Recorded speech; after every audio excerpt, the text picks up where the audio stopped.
Sometimes the best way to discuss a subject is to give it time to fully digest in your head before you go and make a video about it. I had a video ready a few days ago. I didn't like how I talked in it, so I'm going to try again today. As you may have undoubtedly heard, there's a new show coming to GSN next year. It's not a game show, it's their latest attempt to get into the reality show craze, entitled Family Trade. Buy your torches and pitchforks here.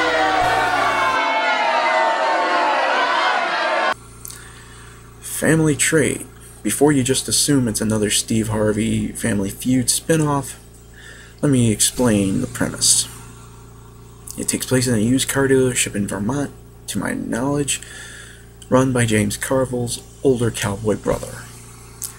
His gimmick is that he wants to give you a used car for whatever you have available.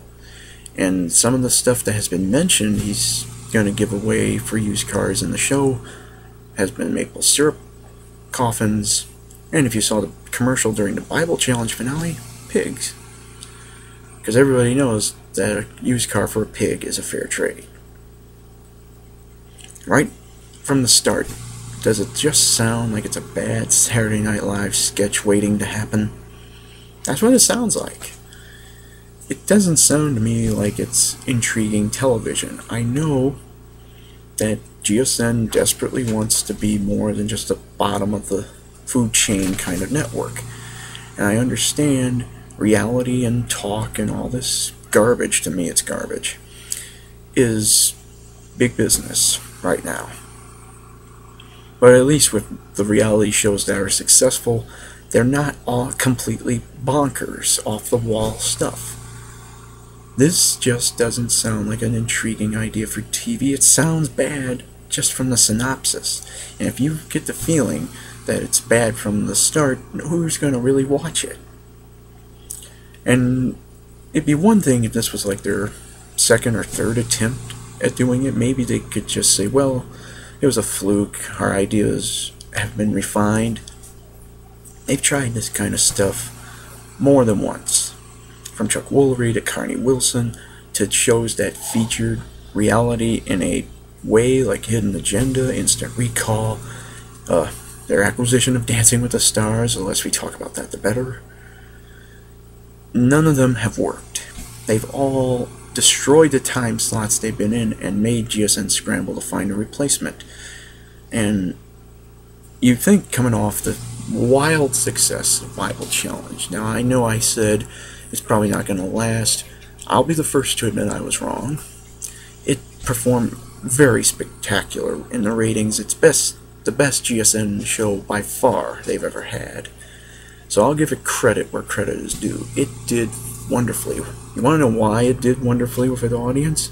Well, number one, GSN promoted it very effectively. They didn't try to appeal to all the crowd.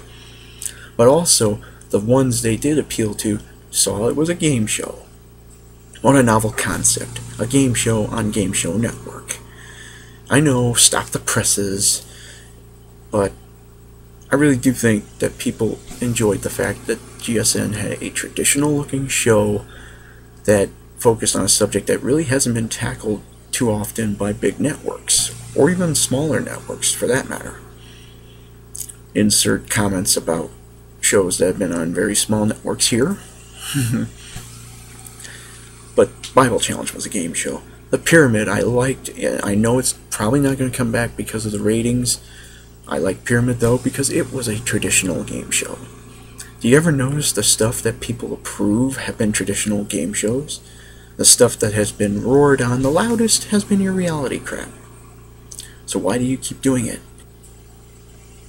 And I love how GSN tries to cover up the fact they have a bomb in the making by trying to appease the old school game show lovers with bringing back some of their old favorites to cover up their BS. Like earlier this year when they announced their upfronts that they had 5 reality shows. Oh god, 5 at the same time would be a nightmare. But before they announced that, they said they had brought back Password Plus and Super Password. almost as if to say to the classic game show fan, "Ooh, look at this, you got your old shows, a couple of your old favorites back, now shoo, shoo." So what did they do before they announced Family Trade was coming on next year? Why, of course, they brought back Card Sharks and Pressure Luck, and ran the 1983 Pressure Lucks. And once again, they realize that the core audience is not going to accept the BS they're flinging with this ridiculous concept, and they're bringing the old stuff back about 3 months before they debut Family Trade, just to make you forget for a while that it's coming on. Way to really engage in subterfuge. I suppose when you try multiple reality shows next, you're going to say they're bringing back Wheel of Fortune or Price is Right. Yeah, sure you are. This is just another blatant attempt by a network that's desperate to get more than just a minor foothold on TV, to try and get their lightning in a bottle. You got something in Bible Challenge, your best success in ratings ever. Nobody watched that show nobody watched more than when Bible Challenge was on.